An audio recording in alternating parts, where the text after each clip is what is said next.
Bom dia, irmãos, graça e paz. Hoje nós temos uma lição importante a estudarmos, que nos fala sobre amizade e suas influências.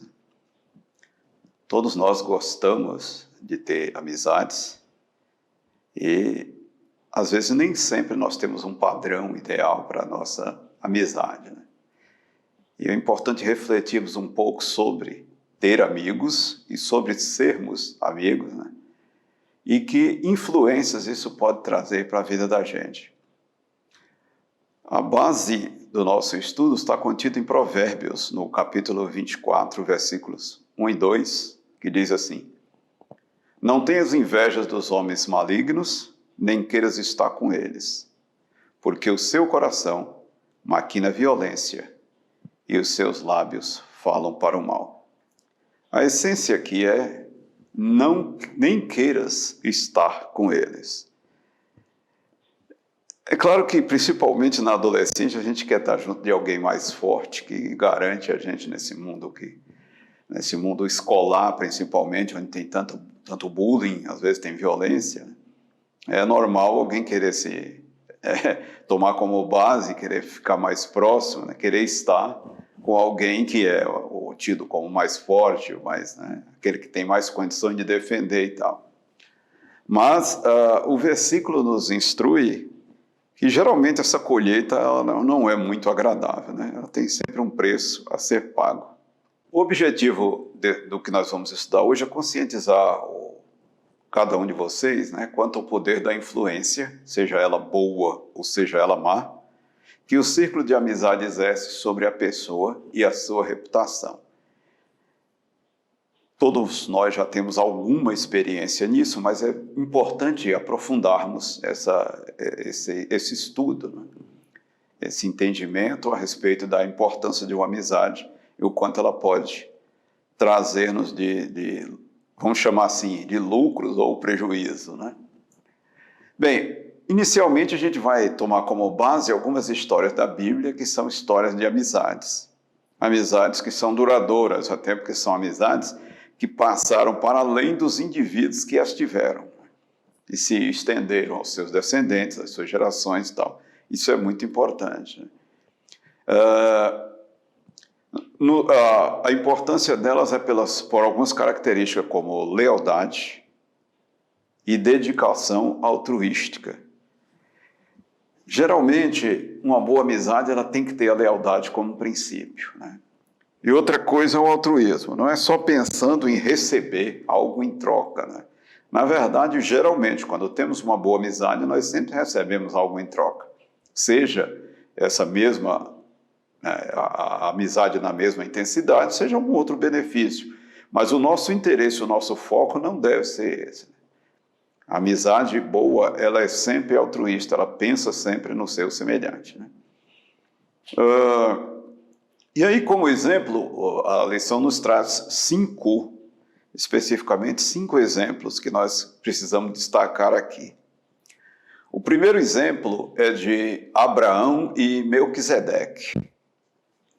E diz o nosso texto que é uma amizade entre um chefe tribal e um sacerdote do Deus Altíssimo. Mas essa amizade me chama a atenção porque ela tem uma representação simbólica muito grande. Para nós que estudamos os concertos bíblicos, os acordos, né? A gente chama de concerto, testamento, acordo ou pacto, né? Aquela relação ou aliança que Deus fez com os homens. E Abraão e Melquisedeque são símbolo disso, porque eles, como pessoas muito amigas, a quem um reconheceu a superioridade do outro, eles representam para nós o antigo concerto e o concerto não novo, mas o eterno, né? E por que eterno? Quando a gente vê a passagem em Hebreus nos falando assim: Tu és meu sacerdote eternamente, segundo a ordem de Melquisedeque, significa que o sacerdócio é eterno. mas é o sacerdócio dessa ordem. Enquanto o sacerdócio araônico e, portanto, do qual Moisés fazia parte, era um sacerdócio passageiro, feito para um grupo, para um determinado segmento e por um determinado tempo. O sacerdócio de Cristo, segundo a ordem de Melquisedeque, era um sacerdócio eterno que jamais teria fim. Então, vejam, que representa uma pequena amizade, na verdade, representa muito mais que isso. Representa um reconhecimento de algo que é passageiro e que é transitório para algo que é eterno ou superior. O segundo exemplo que o texto nos traz é sobre Noemi e Ruth. Noemi, no hebraico Naim, quer dizer doce.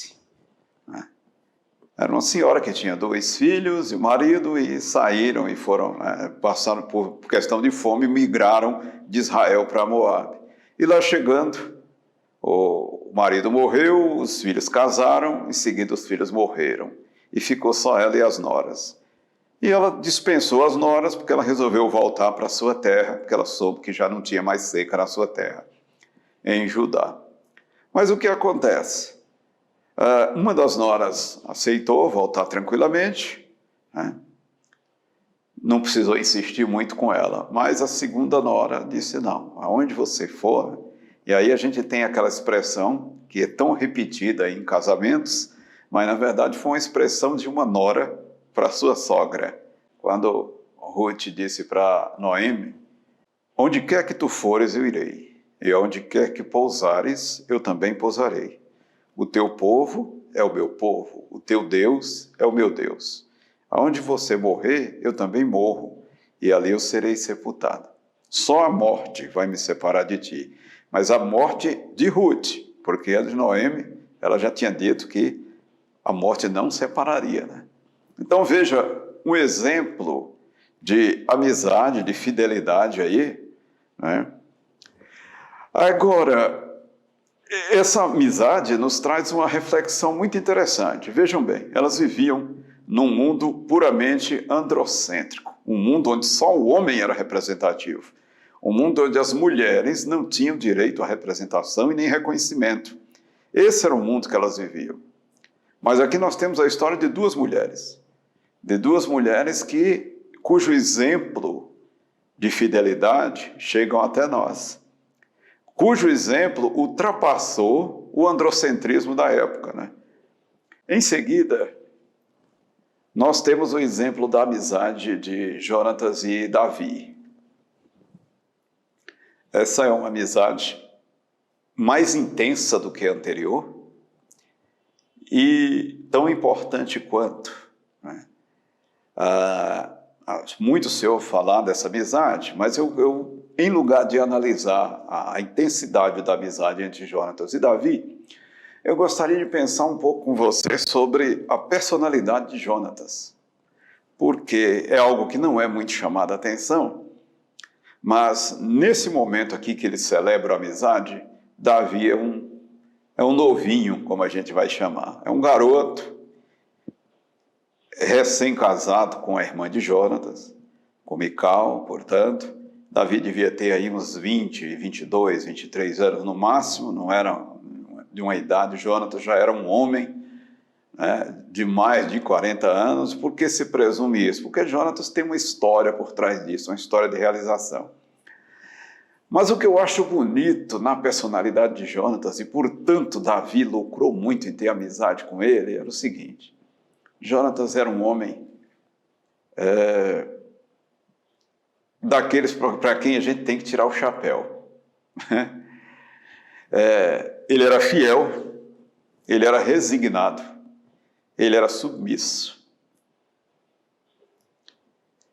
Porém, ele era um indivíduo com iniciativa, né? A submissão dele não era sem iniciativa.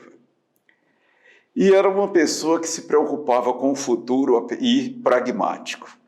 O que eu quero dizer com isso? A gente vai encontrar Jonatas, em primeiro lugar na Bíblia, ele enfrentando os filisteus. Ele sozinho, ele e o escudeiro, eles mataram uma quantidade de filisteus grande e deixaram os filisteus em pavorosa. Ele não era um sujeito medroso, ele era um homem corajoso, né?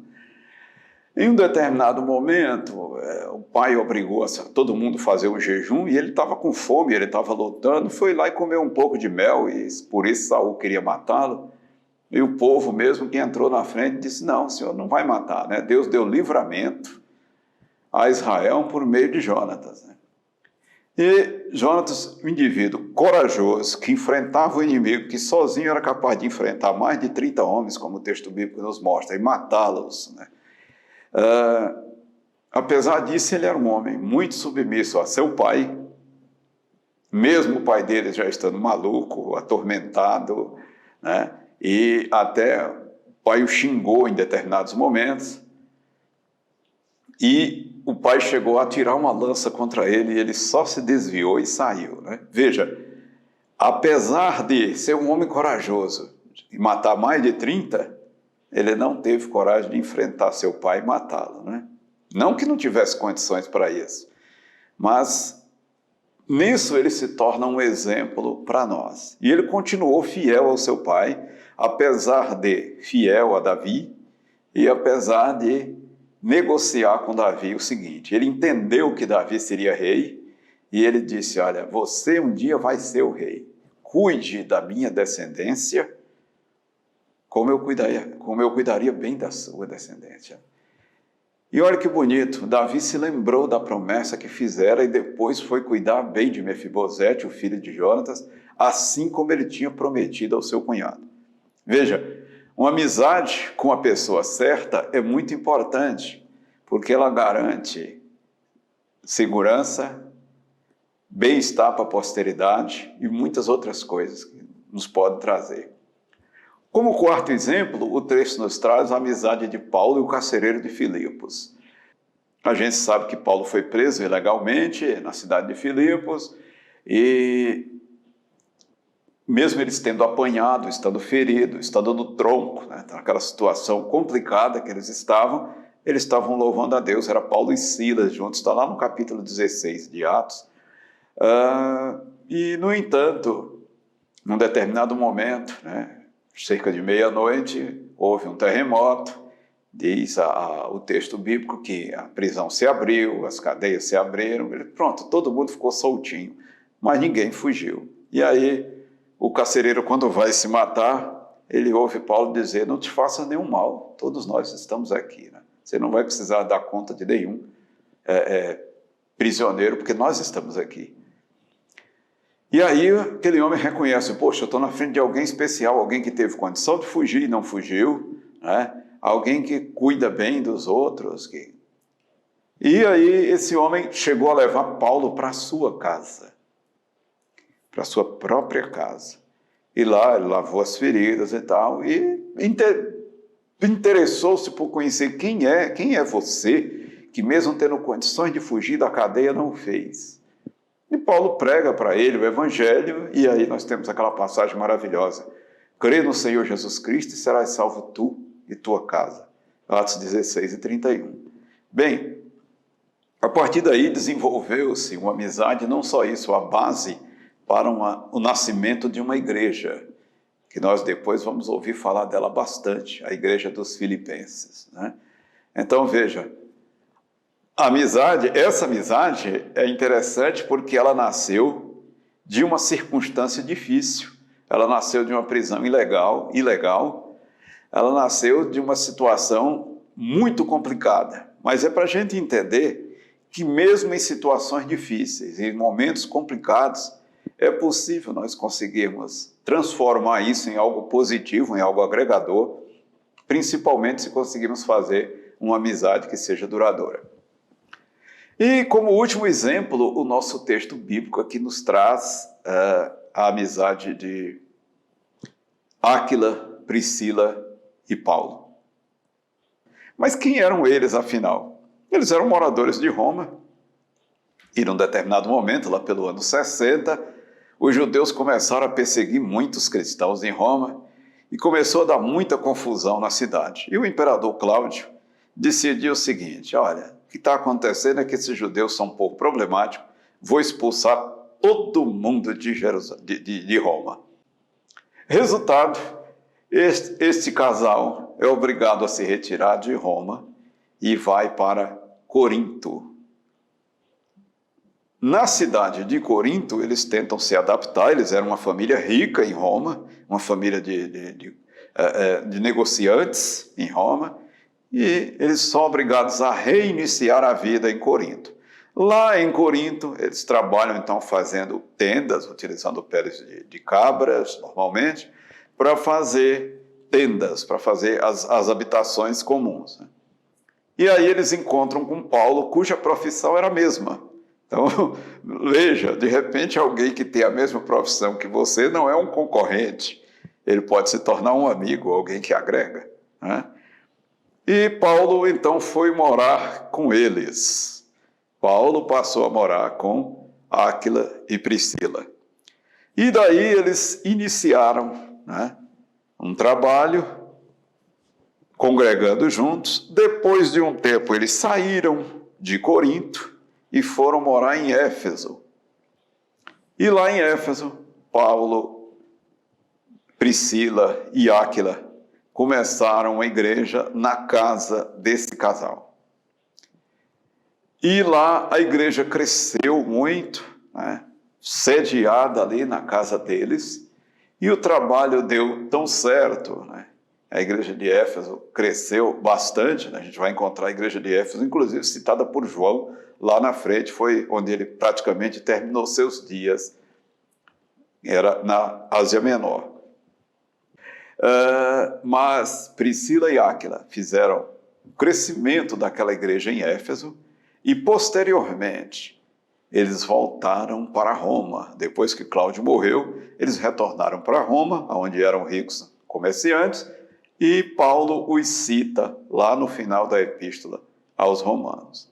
Então lembre-se, são amigos que estão há muito tempo juntos, que migraram, que moraram juntos e que até o final da vida apoiaram aquele que necessitava deles, no caso o apóstolo. É importante a gente entender que esses são exemplos de amizade que devem ficar para nós. Amigos são aqueles que não vão embora por qualquer coisa. Temos no texto a ideia seguinte: o homem pós-moderno ainda deseja desfrutar de amizades sinceras, estáveis e desinteressadas. A grande pergunta é: as pessoas sempre procuram alguém assim, tanto não só na amizade, como na relação de parceria, quando alguém procura um homem ou mulher, e quer alguém sempre assim, sincera, estável, né? Quando você ouve, como é que você está procurando? Aí a pessoa já diz aquela lista de valores e virtudes tão bonitas que chega até emocionam a gente. A grande pergunta é: será que é fácil de encontrarmos alguém assim ideal, né? Eu costumo brincar e dizer que às vezes o príncipe ainda está na forma de sapo, né? Precisa de alguns beijos para a transformação. Será que eu sou o amigo que alguém gostaria que fosse? Será que eu tenho essas virtudes que eu gostaria que os meus amigos tivessem? Será que eu sou sincero? Será que eu sou estável? Será que eu sou desinteressado? Em geral, nós queremos ter amigo, mas será que nós somos amigos? Essa é uma reflexão que nós precisamos fazer. Nós só podemos fazer diferença na sociedade se nós formos amigos, mas amigos com estes perfis, né? Com sinceridade, com estabilidade e com desinteresse. Hoje nós temos tantos amigos nas redes sociais, não é verdade? Esses amigos, essa relação de amizade não é bem amizade sincera, estável, né? Às vezes a gente acolhe como amigo até quem desconhece, né? Às vezes pode ser um golpista, às vezes pode ser alguém com outros interesses, né? Ou alguém cujas ideologias, cujos pensamentos são contrários aos nossos, e com os quais nós nem temos condições de conviver. E aí isso é um pouco preocupante, né? Que tipo de amizade você quer? Você é capaz de ser amigo de alguém, mesmo que ela pense o contrário de você, mesmo que ela tenha outra ideologia, mesmo que o seu pensamento seja diverso ao seu?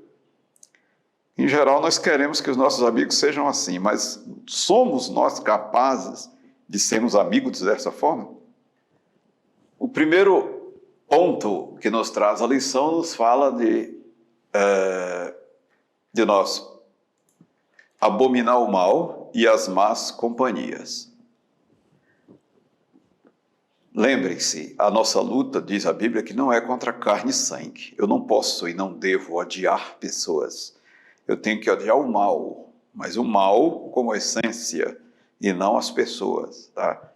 Algumas vezes a gente tende a querer odiar as pessoas por conta das posturas delas, o que se trata de um equívoco e grave. O que eu tenho que odiar, o que eu tenho que detestar é o mal em essência e não as pessoas.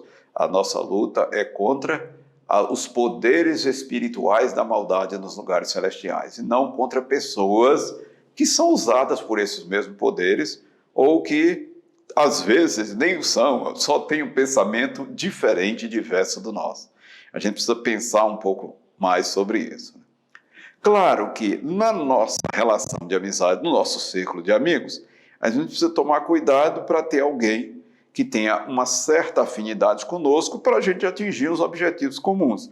Se tivermos pessoas que têm objetivos diversos, os objetivos não serão comuns e acaba a gente sendo levado para outros objetivos que não eram os nossos. Tá? Cuidado com as estradas dos perversos, né? Está em Provérbios 4 e 16 e Provérbios 4, 15 e 16. Manda que a gente evite o caminho dos perversos e nem passe por eles. Por quê? Porque, em geral, a gente já sabe o que pode acontecer nesse caminho, né? Alguém que tenta demonstrar, às vezes, que é nossos amigos, mas a própria perversão, a própria ideia do indivíduo é de nos levar para um outro caminho que não é o nosso objetivo. Então, por isso que a Bíblia nos manda que a gente busque uma outra forma de amizade. O homem perverso, diz esse mesmo texto, orienta-se por valores distorcidos da verdade. O seu senso de justiça é nulo, sua moralidade é baixa e o seu conceito de vida é pessimista, nada vale a pena. Eu quero refletir com você em algo hoje muito profundo. Você precisa tomar muito cuidado. Eu tenho refletido sobre isso na universidade e tenho tentado falar isso com os meus alunos da disciplina de ética, que a gente tem o prazer de ministrar na instituição. Explicar para eles o seguinte, né? A gente precisa ter muito cuidado com o outro lado, com quem a gente está falando, a quem a gente está se referindo. E lembro até para meus alunos numa brincadeira que, olha, quando você você precisa tomar cuidado com as suas redes sociais, suas relações de amizade, porque quando você vai para a entrevista de emprego, você tem que lembrar que o indivíduo que vai te entrevistar, ele torce por um time contrário ao teu, o político que ele gosta não é aquele que você ama, e ele é de uma religião ou de uma crença totalmente contrária à sua. Portanto, o máximo de prudência é necessário. Isso é extremamente importante a gente pensar. Mais ainda, hoje, a gente precisa se preocupar, e aí eu não uso isso como referência para os demais, mas é uma prática que eu adotei, né?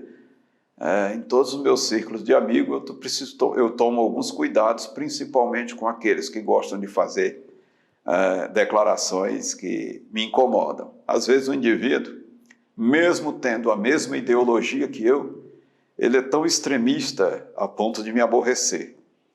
E isso já me faz sair de perto dele, eu evito esses contatos se eu fizer parte do mesmo grupo. Grupo seja de redes sociais, tá? Eu procuro me retirar desse grupo ou então calar essa voz, né, a ponto de não ouvir mais o que ela fala, porque eu não quero mais me envolver com nenhum tipo de extremismo, né? Não o fiz no passado e não pretendo fazê-lo agora. E tomo esse cuidado porque a gente vive num mundo de extremistas, onde qualquer identificação com qualquer lado pode te trazer uma série de transtornos. Por isso, tome cuidado com seus amigos e fique atento também àqueles que não o são, né? Para evitar uma série de transtornos para a vida da gente.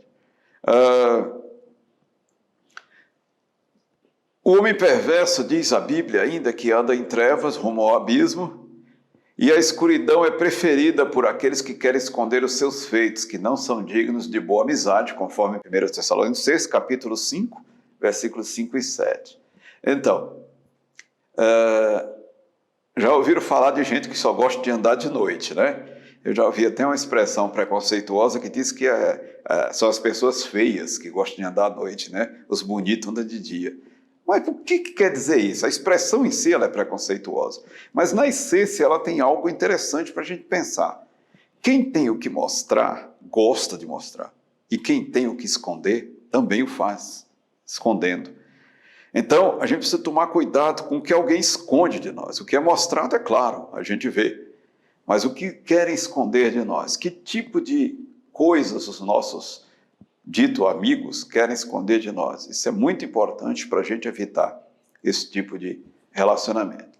Em segundo lugar, já que nós evitamos então o mal e os perversos, a Bíblia manda que a gente se apegue ao que é bom. E aí, o que é bom? Bem, o que é bom tem um padrão.